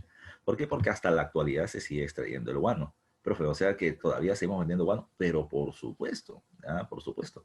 Profe, ¿y generan tantos ingresos? No, pues no genera los mismos ingresos de antes. ¿Por qué? Porque más adelante en el tiempo, y varios de ustedes lo conocen, aparece el salitre, compite con el precio del guano y lo baja. Luego aparecen los fertilizantes químicos y por lo tanto bajan el precio del guano. Pero hay un mercado que termina siendo de la agricultura, ¿cuál sería el término? Que no utiliza químicos, que no utiliza pesticidas, etcétera. Se me va el nombre. Es muy común hablar de esto. Extensiva. No, la agricultura extensiva es cuando tú terminas cultivando con el agua de la lluvia, con el agua del crecimiento. Orgánica, ya orgánica, ¿ya? Entonces existe toda una agricultura orgánica que no utiliza pesticidas y que utilizan fertilizantes naturales y el guano entra ahí. Pero es un mercado chico, no es tan grande como en esta época. Pero bueno, la cuestión está en que hasta ahora se sigue utilizando. Pero recuerden, ¿qué necesitas para poder hacer el guano? Nada, necesitas un cargador nada más, un pata con su lampa, con su carreta, que termine metiendo el guano en sacos, ¿ya? Y luego lo terminan poniendo en esta suerte de puertos. Si te das cuenta, esta es la época de la prosperidad falaz, ¿ya? Que todavía los que hacen un viajecito por Paracas en deslizadores, tú vas a encontrarlo ahí. Está un puerto y acá venían los barcos, ¿ya? Y los barcos hacían colas inmensas. Así que los llenaban de sacos de guano y el barco que ya se llenaba se iba, ¿ya? Se iban, y así salían y salían y salían. Porque, repito, hay islas llenas de, ¿ya? Hay cerros y cerros de excremento que podían ser explotables con facilidad, ¿ya? Necesitas solamente, repito, no necesitas procesos químicos, ¿ya? Pero además de eso, dice, solo mano de obra que la extrajera, pata con su lampa, ¿ya? Carretas para cargar, lampas y un medio donde recibir esta larga cola de embarcación. Nada más, no tienes que meterle ni un proceso químico. Era muy simple la extracción, tenías grandes cantidades, nadie podía competir contra tu precio, así que el negocio era hiper rentable. Simplemente que lo malgastamos, nada más, ya nada más. Ahora, ¿qué más hay que tomar en consideración? Otro punto a tomar con respecto al guano, ¿ya? El otro punto a tomar en cuenta es cómo se vende. Bueno, ya hemos estado hablando.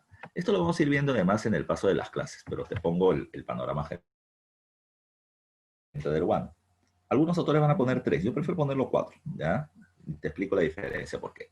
El primero ya lo hemos visto, el alquiler de las islas, el arrendamiento hecho con el contrato Quiros que solamente se hace del 40 al 41, ¿ya? Esto durante el gobierno de Agustín Gamarra. Si ahora hay todavía guano, por supuesto, hijo, eso es lo que le estaba diciendo. Hay guano, se sigue vendiendo para el mercado de la agricultura orgánica, pero ya no va a generar las mismas ganancias que generaron en algún momento. Pero de todas maneras sigue siendo un negocio. Ahora, ¿qué pasó? A partir de la eliminación del arrendamiento de islas, viene el sistema de la venta directa. Profe, pero acá me estás poniendo venta directa y abajo me pones consignación. ¿Qué te ha pasado? ¿Te confundiste? No. Lo que pasa es que la consignación es cuando el Estado se hace dueño del guano, ¿ya? Dueño del guano. Y el Estado se lo entrega a alguien, una empresa, ¿ya? Para que lo termine vendiendo al exterior, ¿ya? Esa es la consignación. Yo le doy a otro que sea mi intermediario para que lo venda. Entonces vamos a terminar repartiendo las ganancias. Pero en el caso de la venta directa hay dos cosas a tomar en cuenta.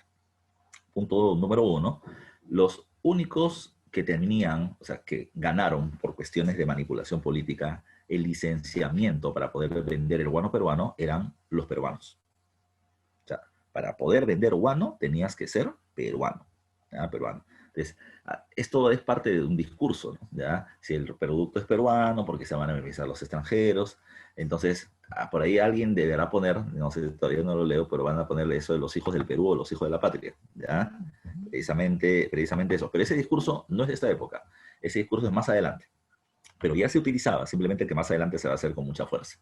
Pero, lo que hay que tomar en cuenta es que los comerciantes peruanos, ya los comerciantes peruanos que se beneficiaban de este sistema, no eran en realidad los que terminaban siendo los vendedores del guano al exterior. Ellos ganaban el contrato argumentando que eran peruanos y que ellos lo debían explotar. ¿Y qué es lo que hacían? Entonces, yo llegaba con el gobierno a un acuerdo en la que yo le decía, por ejemplo, si la libra o si la tonelada de guano vale 100, yo te voy a pagar 60, ¿ya? Porque hay que apoyar al empresario nacional. Y el gobierno aceptaba. ¿Y qué es lo que hacía este empresario peruano pendenciero? ¿Ya? Era agarrar este guano que a él le cuesta 60 y se lo vende a un comerciante extranjero por 80. Y el extranjero era en realidad el que sacaba el guano del Perú, lo terminaba llevando a Europa, lo terminaba vendiendo. Entonces, este peruano terminaba teniendo su ganancia solamente por ser peruano, ¿ya? Solamente por tener el contacto político, ¿ya? Pero el Estado peruano, en lugar de ganar 80, que es lo que pagaba este extranjero, tenía que ganar solo 60 porque estaba este intermediario acá, ¿ya? Por eso es que Ramón Castilla lo termina eliminando. Anula el comercio de los peruanos durante un tiempo, ¿ya? Y decide tener el comercio directamente con comerciantes extranjeros, con la casa Gibbs. Así el Estado se gana una mayor cantidad de ingresos. Lo segundo a tomar en cuenta, la venta directa implicó un precio fijo anual, ¿ya? Y eso era, repito, disculpando la palabra, esos eran las pendejadas que se terminaban haciendo en la época, ¿ya? ¿Por qué lo digo así? ¿Ya? ¿Por qué lo digo así? Porque lo que pasaba es que, insisto en una cuestión que es clave, la corrupción existe porque hay desorden, ¿ya? Porque hay desorden. Y el desorden hay no porque nadie se dé cuenta, sino porque hay gente que le conviene el caos. Mientras más desorden haya, más fácil terminar teniendo el control, ¿ya? Para algunos, ¿ya? Para algunos. Entonces, ¿qué es lo que va a terminar pasando en este periodo? Lo que sucedía es que, repito, estos empresarios, en alianza con los gobernantes, establecían varios acuerdos. Entonces, ¿qué decía? A ver, estamos hoy día, no me acuerdo, ¿ya? ¿Qué fecha estamos? 10. 10 de septiembre, ¿ya? Entonces, yo voy a terminar haciendo un contrato, ¿ya? Un contrato de venta del guano con varios de ustedes. Por ejemplo, a Giampiero, a Alison, a Brando, a Selene, ¿quién más está por acá? Tenemos no sé, a ver, ¿a quién podemos poner? Ya, a Marlon Durán, ponemos a Rodas, ponemos a varios, ¿ya? Entonces, cada uno de ustedes quiere vender guano porque sabe que es un negocio. Entonces me dice, profe, tu guano, pero chapa tu guano, ¿ya? Entonces, a cada uno de ellos le doy su pedazo de guano para que lo terminen vendiendo al exterior. Entonces, yo le voy a decir, hoy 10 de septiembre, el precio internacional del guano en Inglaterra, la tonelada cuesta 100 libras. Entonces, vamos a hacer un contrato. Del 10 de septiembre del 2020 al 9 de septiembre del 2021, el precio del guano va a terminar siendo, a ti te lo voy a terminar vendiendo por 75 libras la tonelada, porque está 100, o sea, 25 para ti. Ya 25 para ti. Bacán, ya bacán. Tú me pagas 75 por cada tonelada que termines extrayendo y vendiendo, pero la cuestión está que el precio del guano sube permanentemente. Entonces, de acá a enero, el precio del guano ya no es 100 libras, es 110. Tú me sigues pagando mis 75 y ya no ganas 25, ganas 35. De acá a julio, el precio ya no es 110, es 130. Yo sigo ganando 75 y tú ahora pasas a ganar 55. O sea, tu ganancia inicial, que era 25, va a ir creciendo permanentemente porque el gobierno ha puesto tontamente un precio fijo. Un precio fijo. ¿Dónde cambia la cosa? ¿Ya? ¿Por qué diferencio venta directa con época de consignación? Porque en la época de Castilla, en el año 49, se establece otra cosa. Ya se establece un porcentaje. ¿Ya? Se establece un porcentaje. Entonces, ¿qué cosa es lo que terminaba sucediendo? Lo que terminaba sucediendo es que si el precio del guano era 100, a mi Estado peruano vas a terminar pagando 80% del precio de la venta del guano. Y si el precio del guano sube a 200, a mí me sigues pagando 80%. Si antes me pagas 80, no me pagas 160. Siempre porcentaje. Y con porcentaje el gobierno comienza a ganar un montón de plata. Es precisamente con la consignación que entramos a la época de prosperidad, porque vamos a ganar muchísimo, muchísimo dinero. Es lo que mayor, es el sistema que mayor cantidad de ingresos le terminó generando el Estado peruano. ¿ya? No se olviden ustedes. Ahora, este guano, así es, plata como cancha. Ahora, lo que va a terminar sucediendo acá, ya lo que va a terminar sucediendo acá es que hay dos grandes, ya, dos grandes acuerdos guaneros, ¿ya? Del primero, durante el primer gobierno de Castilla. Mira, acá tenemos una caricatura, ¿ya? Que dice, qué mamada, a su madre, ¿ya? Entonces, en esta se termina hablando de cómo, mira, una vaquita, de una vaquita que representa el Estado peruano porque está con el escudo nacional, termina teniendo a un empresario que, si te das cuenta, es un militar que está mamando ya de las ubres de la vaca, ya, que hace referencia a que el Estado es el gran proveedor de riquezas y que hay un montón de gente, militares, por ejemplo, que están beneficiándose, pero están enflaqueciendo a nuestra vaca, a nuestra gallina de los huevos de oro. Ahora, dice, existen dos grandes contratos guaneros. El primero termina siendo el famosísimo contrato Gibbs, ¿ya? El contrato Gibbs se va a terminar firmando con William Gibbs, ya, inglés, y de ahí qué cosa terminaba planteando. Repito, Ramón Castilla, primer gobierno. ¿Qué hace Castilla? Dice, a ver, a partir de ahora ya no voy a negociar con los comerciantes peruanos, solamente con ellos, ya no. ¿Por qué? Porque ellos han demostrado que solamente son intermediarios y que yo termino perdiendo plata ya al intentar beneficiarlos a ellos, porque ellos no generan la producción, solamente son testaferros. Entonces, ¿qué se estableció? Que los Gibbs van a ser los únicos que van a poder vender guano a todos los mercados del mundo, menos a Francia y a los Estados Unidos, ¿ya? Solamente esas eran sus restricciones. Profesor, ¿y si dijéramos que Gibbs le puede vender a todo el mundo, solo ellos a todo el mundo? Entonces estaríamos hablando de monopolio, que viene más adelante. Entonces, ellos le pueden vender a todos los países del mundo, menos a Francia y Estados Unidos, pero entre todos esos países del mundo que ellos podían vender, estaba Inglaterra. Inglaterra era el que compraba más guano que todos los demás países juntos. O sea, teniendo ese mercado ya terminabas teniendo las mayores ganancias. Profe, y a los franceses, ¿a quién le vendía? La casa Allier. Profe, y a Estados Unidos le vendía la Sociedad de Consignatarios Nacionales, que eran empresarios peruanos. Entonces, a cada uno se le dio su espacio. ¿Ya? El peruano, para que no moleste, le dijeron, ya, toma esto, ¿ya? Pero no vas a poder vender en Inglaterra. ¿Por qué? Porque no tienes la capacidad de poder vender, no tienes barcos, ya no tienes mano de obra para extracción, no tienes plata en los bancos, ya en los bancos, para poder tener un aval para el comercio internacional. Así que por eso los desplazaron. Ahora, todo andaba bien con el contrato Gibbs, pero ya vamos a ver que todo depende de las coyunturas políticas, ¿ya? Castilla llega al segundo gobierno, tiene que tener una buena relación con los liberales van a terminar metiendo presión mediática a través de los diarios para decir que ellos son los hijos del Perú y que el guano tiene que ser vendido por ellos, ¿ya? Etcétera, y generan toda una opinión pública favorable al caso y se tuvo que romper el contrato Gibbs para darle el control del comercio de guano a los empresarios peruanos, a la Compañía de Consignatarios Nacionales. Como dice ahí, nace a partir de ese momento un grupo de empresarios peruanos, ¿ya? Que van a ser los grandes vendedores del guano, y a este grupo se le conoce con el nombre de la plutocracia guanera peruana. ¿Qué cosa implica la plutocracia? ¿Ya? Cracia viene de kratos, poder. Pluto habla de adinerados. Entonces estamos hablando de el gobierno de los ricos peruanos ligados precisamente a la venta del guano. Directa o indirectamente, ya veremos eso en un rato también. Ahora, para 1869, para 1868 el gobierno está en manos de otro nuevo caudillo que termina siendo José Balta. Y Balta tiene un ministro estrella que es Nicolás de Piérola. Y Piérola no está aliado a los empresarios ingleses, él está aliado a los empresarios franceses. Así que termina generando toda una serie de movidas políticas para terminar dándole el control del guano solo a empresarios franceses que terminan siendo los Dreyfus. Y se produce el contrato Dreyfus con la venta monopólica del guano durante este periodo. Repito, en política hay mucho empresariado que se mueve, nacional y extranjero, que financian candidatos y terminan respaldando personajes para que una vez que éste llegue al poder se gane plata. Esta de acá es una caricatura de Dreyfus, ¿ya? Que termina generando muchos ingresos. Digamos que si te das cuenta, hay como una suerte de matraz o mortero químico en la que se está generando las ganancias producto de la venta del guano. El guano se va a convertir en dinero, ¿ya? Que está ligado precisamente a este comerciante francés, muy criticado en la época también, pero ya lo veremos en su momento. Una de las tantas características que genera ya el proceso de las ganancias por el guano es el proceso de inmigraciones. Van a llegar dos olas migratorias hacia el Perú.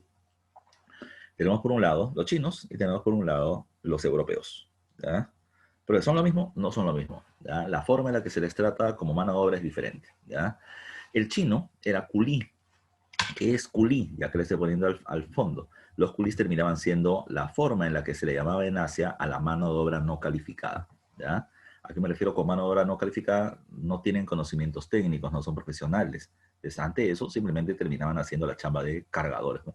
¿Ya? Al no ser calificados, su salario terminaba siendo muy bajo y la explotación laboral terminaba siendo muy alta. Ahora, ¿por qué traemos chinos? ¿Por qué no explotamos laboralmente, profe, a, a los indios o a los negros? Es que ahí venía también una serie de elementos de por medio.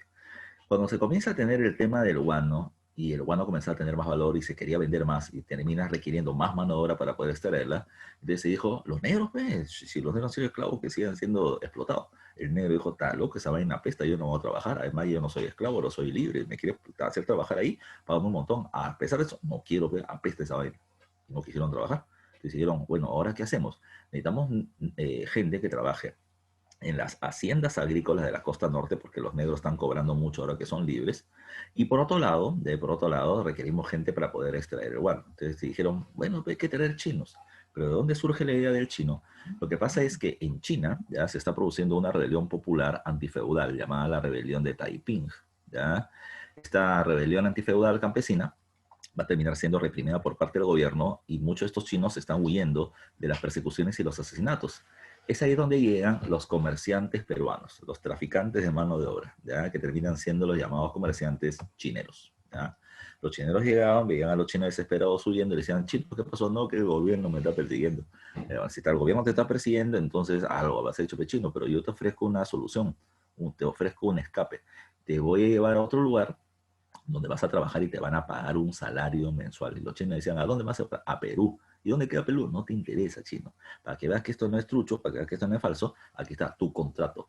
O en castellano o en chino se lo hacían firmar. Aquí está tu contrato, firma, para que vas a terminar trabajando para nosotros 3, 5 años, te ofreciendo chamba por mucho tiempo. Y además aquí está tu primer mes adelantado, te lo pago ahorita para que veas que no termina siendo falso. Estamos jueves, el domingo llego con mi barco y zarpo con toda la gente que quiere chambear. Además, tráete a tu familia o trae a quien quieras que necesita trabajo.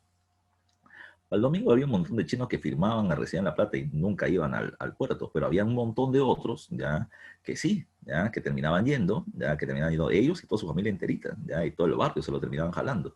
Ahora, en el contrato, los chinos, ¿qué me dice por acá? En el contrato lo que va a terminar pasando es que se terminaba estableciendo, número uno, que el chino iba a ser un trabajador asalariado, era un obrero, que se le estaba pagando el primer mes de dinero y que ellos ya tenían que ver por su propia vida. Y lo segundo es que si el chino terminaba teniendo una deuda al culminar su tiempo de contrato, pues el chino tenía que terminar pagando esa deuda con trabajo. ¿Ya? Con trabajo. ¿A qué me refiero con eso? Que si el chino trabajaba por 3 o 5 años, ¿ya? Y terminaba su contrato y tenía la deuda que aún no lo había pagado, tenía que quedarse a trabajar más tiempo hasta saldarla. Suman a la deuda las moras y los intereses. Ya vamos a ver eso en un rato. Estadísticas, ¿ya? ¿De dónde vienen los chinos? De China, ¿ya? Pero vienen de pueblos como Cantón, como Macao y otras regiones más. Solamente en Macao terminaron embarcándose 43.301 personas desde el año 49 en adelante hacia el territorio peruano. Solamente el puerto de Macao. De ellos, aproximadamente, solo llegaban al Perú 60%. Pues, ¿y qué pasó con los otros 40? En el camino se morían. En el camino se morían por falta de alimentos o se morían por enfermedades. Como todos los chinos estaban hacinados en el barco, ¿ya? A uno le daba una enfermedad y todos los demás comenzaban a morir también. Entonces, un chino decía, achú, te jodiste, ¿ya? Al mar de frente, ¿ya? Al mar, para poder evitar contagios. Pero terminó siendo parte de este drama que terminaban viviendo los chinos en la migración. Los chinos llegaban, tenían su contrato laboral, ¿ya? Y como repito, como no son esclavos, el empleador no tiene por qué terminar dándoles nada. Ya le habían pagado un sueldo adelantado. Si no llegaba, no tenía que comer, dónde dormir, con qué vestirse, y el empleador le terminaba dando créditos para endeudarlos y mantenerlos enganchados, ¿ya? Hacerlos trabajar más tiempo por toda la deuda que habían contraído. La otra cuestión que hay que tomar en cuenta, pregunta de examen, ¿a dónde van a ir a trabajar los chinos? Bueno, el chino terminó llegando a trabajar en la extracción del guano, pero no eran muy fuertes para eso, ¿ya? Y como no eran muy fuertes para eso, entonces quienes van a terminar trabajando principalmente ahí van a terminar siendo indígenas de la Sierra Central. También hay chinos sacando guano, pero no va a ser el ámbito principal. Ellos van a aparecer principalmente como reemplazo de la mano de obra negra, ¿ya? De los afrodescendientes en las haciendas de la costa norte, que principalmente son azucareras, ¿ya? No se olviden de eso. Ahora, profe, ¿y los chinos cuando terminaban de trabajar o terminaban su contrato y acababan su deuda, qué hacían? Bueno, ¿qué hacían? Se iban, ¿no? Y se iban a las ciudades y comenzaban a abrir sus negocios y tenían su vida personal. Ya, aquí está el barrio chino en Lima, en Trujillo también, abren chifas y toda una red de una parcela precisamente de chinos que son los venecos de la época. Pero así como están ellos, también están los europeos. En el caso de los europeos es diferente. O sea, recuerden, el contexto, segunda revolución industrial, los países europeos están creciendo y la propuesta que se va a terminar haciendo es que, ¿por qué Europa progresa? Porque son blancos, ¿ve? ¿Ya? Entonces, ellos tienen mucho blanco, progresa, nosotros tenemos mucho indio, no progresamos. Entonces, ¿qué hay que hacer? Hay que traer europeos para dos cosas, para que se crucen racialmente con nosotros y mejoren la raza, ya dándonos su sangre avanzada, y la otra termina siendo que como ellos vienen teniendo conocimientos técnicos, ya esto puede terminar sirviendo para poder explotar mejor los recursos nacionales. De tal manera de que se le va a terminar atrayendo, se le va a terminar pidiendo a los países europeos que por favor nos regalen un poco de sus excedentes de blancos para terminar colonizando nuestros territorios y pueda terminar generando para nosotros un mayor progreso. Ese es el concepto que se va a terminar utilizando en el tema de la colonización europea que se genera para este periodo. Ahora, esto ha sido pregunta, examen de admisión, por ahí he puesto una pregunta en el material. Ahora, vamos terminando. ¿Qué ingresos o qué se va a hacer con la plata del guano? Bueno, recuerden que los ingresos generados van a ser diversos. Primero, dice acá, fueron muy grandes, ya la plata que se gana por la venta del guano. Dice, se van a vender durante este periodo 12 millones de toneladas de guano. Tomando en cuenta que una tonelada de 1000 kilos, ya, súmale a 12 millones, súmale 3 ceritos más. 12.000 millones de kilos de guano se van a vender. Y a pesar de eso, seguía habiendo guano. Era un montón lo que veníamos teniendo en todo el litoral, ¿ya? Generando ingresos por 750 millones de pesos. ¿Cuánto sería eso a términos modernos? Sería algo así como, no sé, pues ponle 100.000 millones de dólares en términos modernos. Un montón de plata se va a terminar ganando. Que no todo va para el Estado, sino también para los empresarios ligados al negocio. Solo Inglaterra, dice acá, en la década del 50, compró solo ellos 1 millón de toneladas de guano. Solamente ellos. Mientras que todos los demás compraron 100.000. O sea, el mercado inglés era el principal mercado para la venta del guano, ¿ya? ¿Qué tan importante era el guano para los ingresos del Perú? Dice acá, en el año 1846, primeras épocas del guano, solo el guano terminaba generando o aportando el 13.6% de los ingresos nacionales, ¿ya? Los ingresos generales del Estado. Para 1857 era el 83%. Nos hicimos una economía guano dependiente, ¿ya? Guano dependiente. Por eso cuando el precio del guano fue alto, bien, cuando el precio del guano cayó, nos fuimos al guano. ¿Quiénes son los grandes beneficiados? El Estado y empresarios. En el caso del Estado, ¿qué hizo el Estado con su plata? Pregunta de examen de admisión. En donde más dinero va a terminar ganando el Estado, ¿ya? O gastando el Estado, va a terminar siendo en el aumento y manutención de la burocracia civil. Eso lo vamos a ver más a detalle con Castilla. Castilla hace la Pax Andina o Pax Castillista y reparte cargos de gobierno. Y cuando los reparte, ¿qué es lo que va a suceder? Número uno, él va a terminar creando municipios, crea un montón de municipios, entonces va a crear burocracia. ¿Qué significa eso? Más alcaldes, consejeros, gente que trabaja en los municipios, son un montón de gente al que hay que pagarle un salario, al municipio hay que darle un dinero para que tenga su presupuesto, hay que construirle su palacio municipal. Entonces ahí se fue el 29% de todas las ganancias del guano de manera general, ¿ya? Ahora, esto va a terminar generando consecuencias también interesantes. Durante la época del caudillismo tenemos un Estado débil, porque el Estado no tiene presencia en las provincias. ¿Quién gobierna las provincias? El caudillo, el comerciante, el bandolero. Ellos manejan su territorio. El Perú es tierra de nadie, cada uno tiene su parcela de poder. Pero ahora el Estado, a través de los municipios y los alcaldes, tiene presencia en todas partes. Ya no se depende del tributo indígena, como se terminaba dependiendo antes, porque ahora el gobierno tiene suficiente plata por las ganancias del guano para poder hacerse autónomo y no someterse a los intereses locales. Esa es una cuestión importante para la época. Otra cosa en la que se gasta mucho, gastos militares. en pagar altos salarios a los militares y comprar muchas armas. El Perú se hace una potencia militar en América producto de este ingreso. Se construyen muchos ferrocarriles, sobre todo en la época de Balta, porque se creía de que esto iba a terminar generando el progreso o el desarrollo industrial, cosa que no se hizo porque ni se terminaron los ferrocarriles. ¿Ya? El pago de la deuda interna y el pago de la deuda externa. El pago de la deuda interna va a ser la famosa ley de la consolidación de la deuda interna. Objetivo, capitalizar, ¿ya? Capitalizar a los empresarios nacionales para que puedan desarrollar para que puedan generar un desarrollo industrial.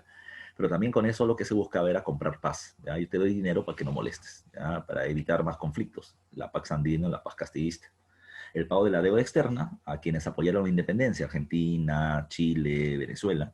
Y al final está, digamos, a cubrir los gastos que ya no se iban a tener, ¿ya? Las ganancias que no se iba a tener. El tema del tributo indígena, cuando se elimina con Castilla.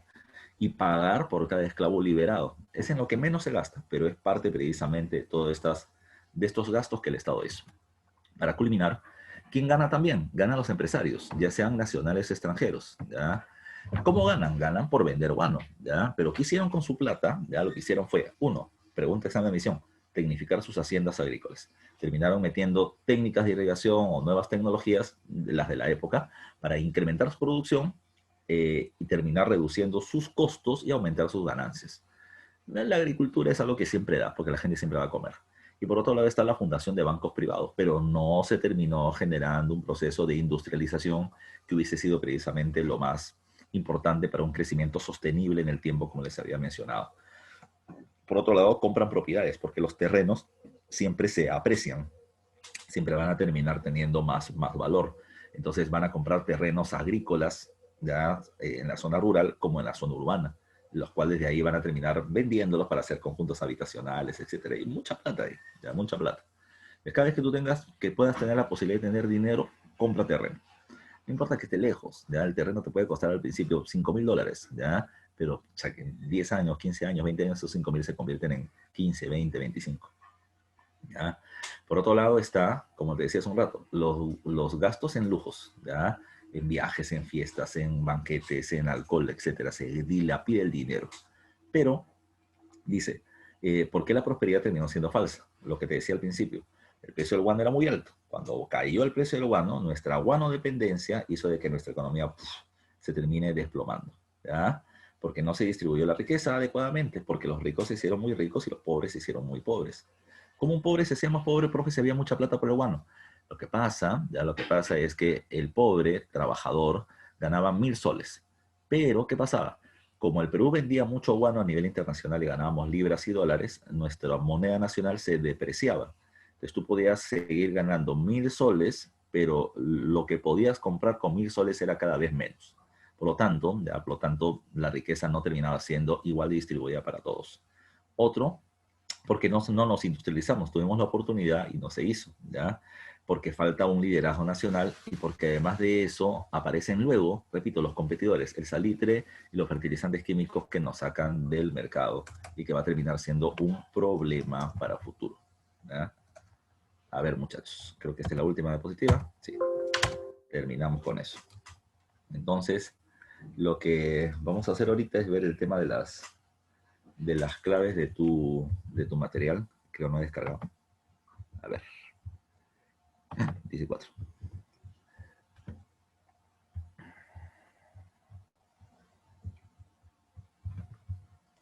A ver, supongo que todos lo han descargado, ¿ya?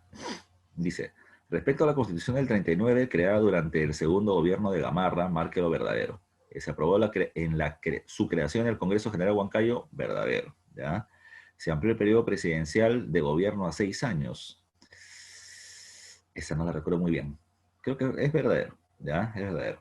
La tercera me dice, se estableció asumir cargos en el legislativo y ejecutivo a menores de 30 años. Y me dice al final, no se restituyó el cargo de vicepresidente.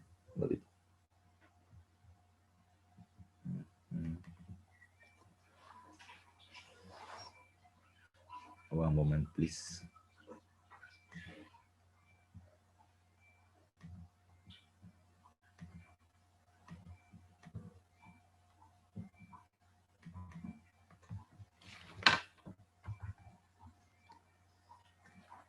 Ya.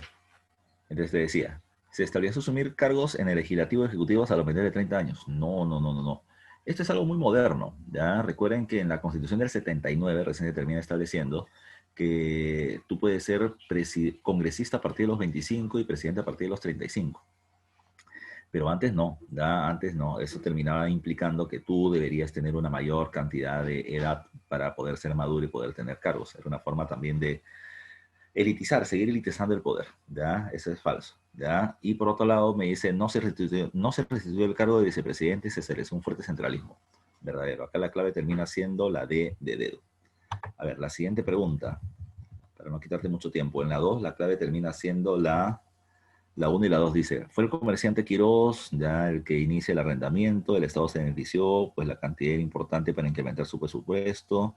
Sin embargo, el incremento del precio de los agricultores ingleses estaban dispuestos a pagar ocurrió en pocos meses y pronto fue evidente que el Estado había sublevado el recurso. Esto trajo como consecuencia, dice, críticas contra Quirós por el negocio redondo a costa del Estado. Claro, pues hay mucha gente que dice, oye, ¿por qué él se beneficia solamente? ¿Y qué va a decir? Porque yo hice el contrato, pues tú porque no sabes. Ya, la 1 está bien. El Estado anuló el contrato de arrendamiento. Sí, lo quiso anular. Lo anuló y Quirós se va a los tribunales y apela y logra ganar después de mucho tiempo, pero es una bronca tremenda. Ya, la 2 es correcta. Lo anuló, pero se va a mantener a pesar de eso. Dice, el inicio del sistema de las consignaciones extranjeras. No, no es consignación, es arrendamiento. La consignación viene luego. La clave es la A. En la 3 me dice, posterior a la muerte del presidente Gamarra en la batalla en Gavía a fines del 41 se estableció un periodo de caos y convulsión política y social en la que ningún gobierno llegó a consolidarse, a la anarquía. Este periodo finalizó en el 45 cuando Castilla fue electo vicepresidente de la República, ya tras la batalla de Carmen Alto. Ya dice, lo descrito anteriormente hace referencia a ¿qué? A la inestabilidad política que se desarrolla durante la anarquía. Golpes y golpes y golpes y golpes hasta que Castilla se hace presidente de la República. Entonces, en la 3 la clave es la B. Dice, entre 1843 y 44 se establecería el llamado directorio, quien era presidido por Vivanco, y esto acaba por un golpe de estado de Ramón Castilla. Así que la clave es la B de besito. Pregunta 5. El término prosperidad falaz es creado por Basadre y esencialmente se caracteriza por, ¿ya? Dice, 1. Consolidar el Estado peruano como el del mayor desarrollo industrial de la región. Desarrollo industrial es lo último que tuvimos. Así que la 1 no va. La 2 me dice, el predominio de los caudillos militares en el gobierno con actitudes patrimonialistas. ¿Por qué hablamos de patrimonialistas? Porque ellos van a terminar agarrando al Estado como si fuera suyo, ¿ya? Su propiedad. Y por lo tanto van a terminar manejando los recursos a su antojo. El mayor ejemplo de eso es Ramón Castillo, ¿ya? La 2 está bien. El apogeo económico del Estado peruano debido a la bonanza exportadora del recurso natural, sin duda, ¿no? Entonces la 2 y la 3, la clave es la C de casa. Pregunta 6. ¿El precio del guano varía de manera positiva para el Perú debido a qué? A nuestros ventajosos precios en comparación a otros fertilizantes. Podría ser, pero no es tanto por eso, es porque somos el mayor productor de guano. Ser el mayor país productor de fertilizante. Esa está mucho mejor. Esa engloba la A además. La C dice los altos costos de extracción, pero baratos de transporte. Alto costo de extracción no era lampa, trabajador y carretilla nomás. La negativa europea del consumo de fertilizantes químicos. Todavía no había. Cuando aparecieron los productos químicos, chao, producto natural. Así que la clave es la B.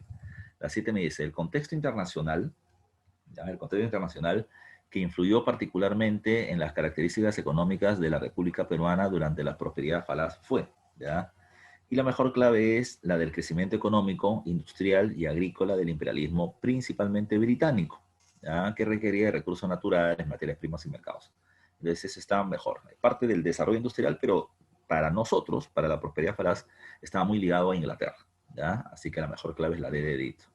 Pregunta 8 me dice, la prosperidad falaz hace referencia al periodo de grandes ingresos, mira, hasta el guano ingresa, ¿ya? Dice, de ingresos económicos obtenidos por el Estado y los empresarios extranjeros y Oh, nacionales ligados a la venta de este fertilizante. Pero no logró generar, lloren, lloren, pero no logró generar un desarrollo económico sostenible a futuro, ya que no se desarrolló un proceso industrializador.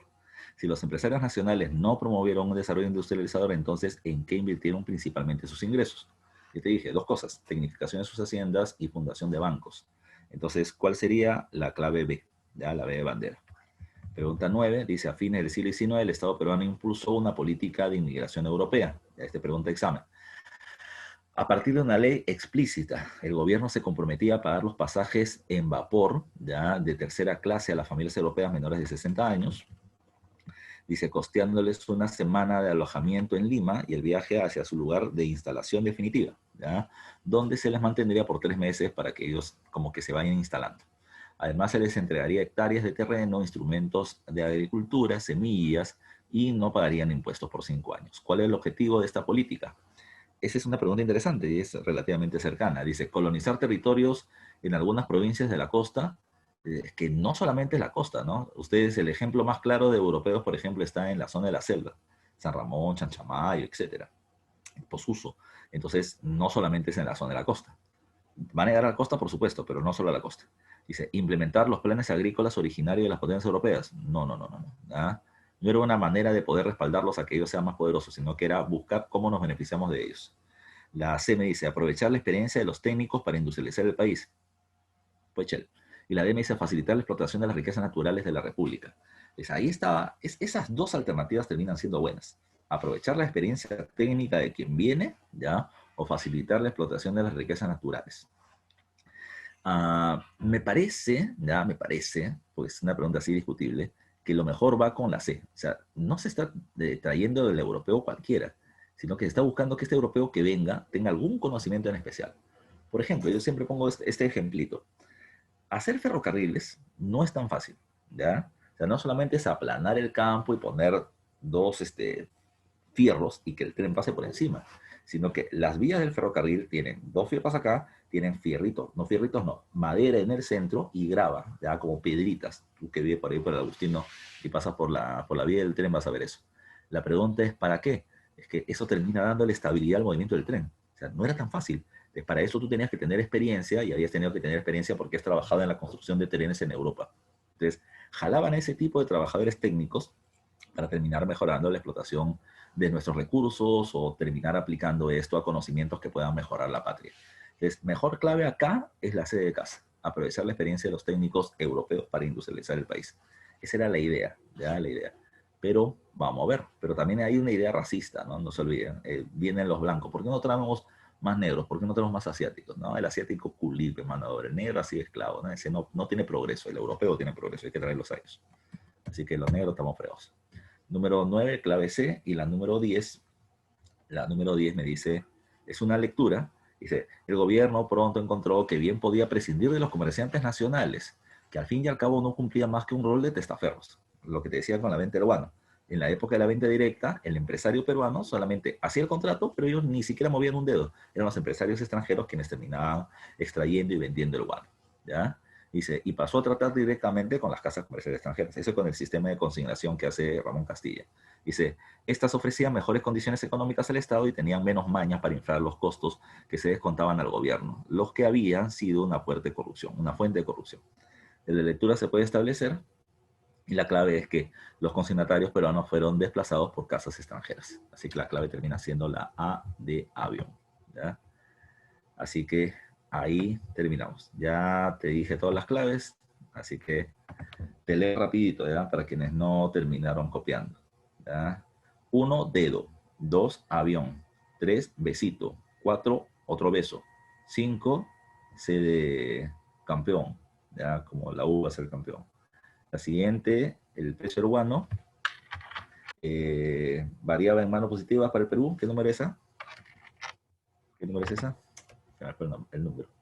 Ya, la 6 termina siendo la B de bandera. La 7, D de dedo. La 8, B de beso. Creo que me confundí. A ver, voy de nuevo, porque me confundí.